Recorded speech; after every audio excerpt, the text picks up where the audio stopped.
সুতরাং আমিরকে টিটকারি না মেরে এটা গ্রহণ করো, সত্যকে গ্রহণ করা একজন মানুষের কাজ। এই পাকিস্তানের বিরুদ্ধে বিদ্রোহ করার জন্য যে লোকটা প্রথমে চিন্তা করেছিল তিনি হলেন লেফটেন্যান্ট কর্নেল আমার চৌধুরী। উনি আমাকে ডাকে চট্টগ্রাম সেনানিবাসে নিয়ে গেলেন, আমি ছিলাম 16 শহরে। উনি বললেন যে আমাদের কোনো ভূমিকার প্রয়োজন ছিল না, উনি সরাসরি প্রস্তাব দিলেন বাংলাদেশের এই অবস্থাতে কি করা দরকার। আমি স্যার বিদ্রোহ করতে হবে, দেশ স্বাধীন করতে হবে। বলছে এগ্রি, তুমি তোমার প্রস্তুতি গ্রহণ করো, আমি আমার প্রস্তুতি গ্রহণ করি। কয়েকদিন পর জিয়াউর রহমান সাহেব উনার বাসায় আমাকে ডেকে পাঠালেন।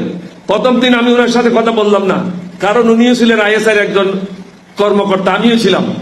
সুতরাং তাকে আমি আগের থেকে জানি না, চিনি না, কোথায় কথা বলে কি বিপদে করি। কয়েকদিন পর উনি আমাকে আবার ডাকলেন, আবার ডেকে জিজ্ঞাসা করলেন আমি এত ভূমিকা রাখেন কেন, আসলে কি করতে চান সেটাই বলেন।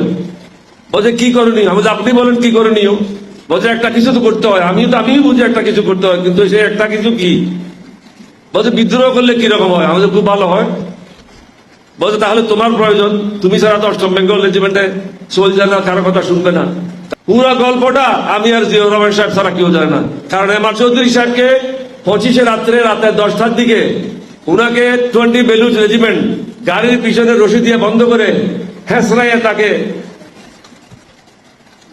হত্যা করা হয়। জিয়াউর রহমানকে হত্যা করতো 5 মিনিট পরে আমি যদি ফিরে আনতাম।